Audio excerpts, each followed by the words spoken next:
Hi, good evening, everyone. I'm Ariane Aramburo. For the first time, we are hearing from the man who was inside the Wasilla Police Department's lobby when officers say a driver intentionally rammed his car into the building this week. Georgina Fernandez gets his firsthand account of what happened. The first set of entrance doors here at the Wasilla Police Department are completely gone after police say a man drove into the building and then started spraying bear spray. You can actually still see some of the residue on the ceiling and on some of the exterior parts of the building. I would say I was in shock, but not frozen. That's how Wasilla resident Joseph Oborn describes living through this moment. Caught in security camera, bear spray and all. And at first, it got all on me, and I was like, okay, I'm confused.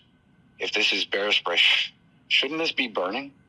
So I'm kind of shocked and dumbfounded at that point. Shocked because he was there to fill out an assault report inside the Wasilla Police Department's lobby. He's got a red bandana on,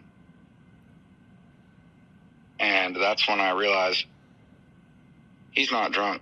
He didn't just accidentally do this. This is on purpose. Police say 41-year-old Palmer resident Thomas DeSalvo drove through the parking lot, past the front of the building, around concrete barriers, directly into the entrance. Never seen anything like it, and I've never seen the cops acting like they were frightened like that. After police took DeSalvo into custody, the criminal complaint says he became combative and began kicking an officer who was in the ambulance with him. He later made statements, according to the complaint, that he should have ran over officers that day. I think everybody's first reaction was shock and then immediate into action to deal with the situation. Oborn says he still feels the impact of the bear spray. I still get a little bit nauseous and lightheaded, but other than that, it's getting better. And Wasilla Police Department says they are open and functional right now. As they say, they're still waiting for an estimate about how much those damages are going to cost. Georgina Fernandez, Alaska's news source. A Palmer judge set DeSalvo's bond at $1 million, half to make sure that he shows up for court, and another $500,000 to back up the conditions of his release. DeSalvo faces numerous charges, including 2 felony terroristic threat charges. We did reach out to the public defender's office, but have not heard back. And the man facing charges in connection with the truck that slammed into an Anchorage restaurant last year was in court today.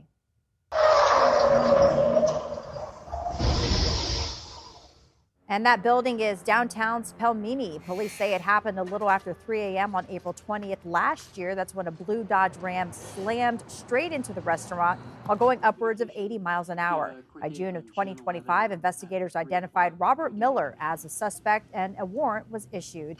He appeared in court today on charges tied to that crash and pleaded not guilty. Since the crash, Pel'Meni has rebuilt and reopened.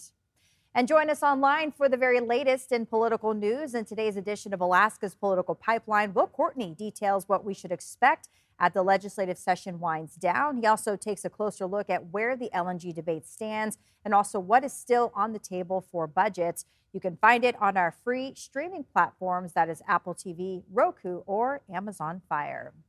Time now for a check of weather on your Friday. It is certainly a great day to be outside, and that is where we find Chief Meteorologist Melissa Fry joining us from Westchester Lagoon on Bike to Work Day, and you came out of the coat.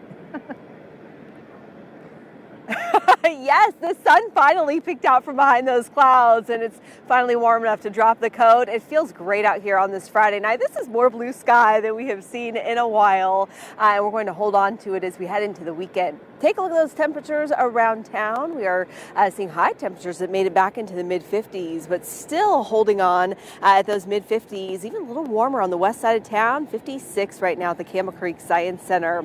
Now we are holding on to that sunny sky all the way to Fairbanks, 58 degrees there, 54 in Palmer, and beautiful night in Juneau at 55. We do have relatively calm conditions tonight, but hey, an early heads up Saturday night into Sunday. You need to start preparing in Anchorage for strong winds. Breezy in town, gusts of 40 miles per hour, but for the Anchorage and Eagle River hillsides, we do already have a wind advisory in effect for wind gusts to 75 miles per hour. Those strong winds are also going to contribute to dangerous fire conditions through the Alaska Range, and we are still on flood watch with multiple ice jams that are forming both along the Yukon and along the Kuskokwim rivers. So continue to be safe out there. As we look ahead to the weekend, Saturday, we hold on to that sunshine, but we start to see that rain creeping in there on the Kenai Peninsula.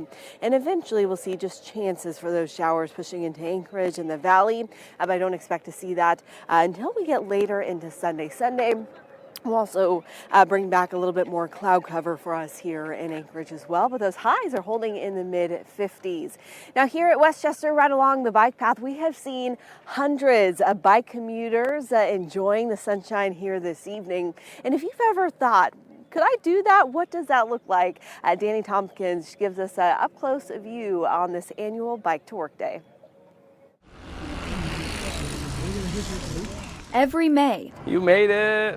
Woohoo! Anchorage comes alive on two wheels. Everybody is super helpful and friendly. For Amy Potter, this was her first time joining the pack. My tire was pretty flat this morning. Somebody was like, hey, and they had a bike pump and they helped me fill it up. So I think everybody is just really appreciative of everybody and looks out for other folks. Bike to Work Day is a pretty cool thing every year to see. No car needed, just a bike, a helmet, and a little excitement. Stations with free snacks and repairs spread across Anchorage made the ride even sweeter. The highlight of coming to get some great harvest bread this morning. Like this one. So we're just going to properly inflate these tires to make the bike more fun and more fast. Where service manager Timely Cox kept the wheels turning. We lube a lot of chains, but we're mostly inflating tires and making sure that the bikes are safe. People are happy when they ride bikes, so I have a pretty easy job. People are having a good time, and I get to make it a little bit better for them. Most riders showed up on two wheels, but we did catch a glimpse of someone on one and another on three, but all feeling the changing season. This time of year, coming out of hibernation, everybody's excited and feeling good, and the vibes are high. For regulars and rookies alike, Bike to Work Day shows that Alaskans are always ready to roll. Danny Tompkins, Alaska's news source. And that turnout really was quite impressive. Those final treat stations that were open from 4 p.m. to 6 p.m., they're just shutting down out here tonight. But it was a great turnout, great weather for this year. And Ariane, hopefully we'll see similar conditions next year. I'll have a sneak peek, though, of that full weekend forecast here in a few minutes. Yeah, absolutely. All right. Thanks so much, Melissa. And back here on your news at 6, hope you're enjoying this great weather, but also who wouldn't like to see a little bit of color right about now? Well, you can check out one of the most colorful places in Anchorage. This is the Municipal Greenhouse. This is in Russian Jack Park, where city gardeners grow more than 76,000 plants from seed every year. As you can see, the greenhouse is bursting with beautiful flowers right now. The city will plant those first beds sometime next week, but one sad note, they are not planting any flowers in Town Square Park this year, and that is due to ongoing construction that is happening there. And in Fairbanks, the city is rolling out new plans to draw more visitors downtown as tourism season is starting. The city plans to have live music and vendors at the former Polaris building site. There's also plans to put in a new dock at Golden Heart Plaza for access to the Chena River. The city's mayor says the goal is to activate downtown. We're starting a walking challenge between employers in the downtown core, so really as an encouragement to enjoy our wonderful parks and the downtown area, to walk together and to be more eyes on the street so we can all enjoy our space and be safe together. Some people are raising concerns about safety in downtown, and Fairbanks is also planning to make resources available to unhoused people in the area through peer support services. The mayor says security plans are being made for both day and night in the area. Thanks for listening. Click subscribe so you can get the latest podcast from Alaska's news source automatically. And stay up to date with breaking news and in-depth reporting available for free 24/7 with the Alaska's news source app.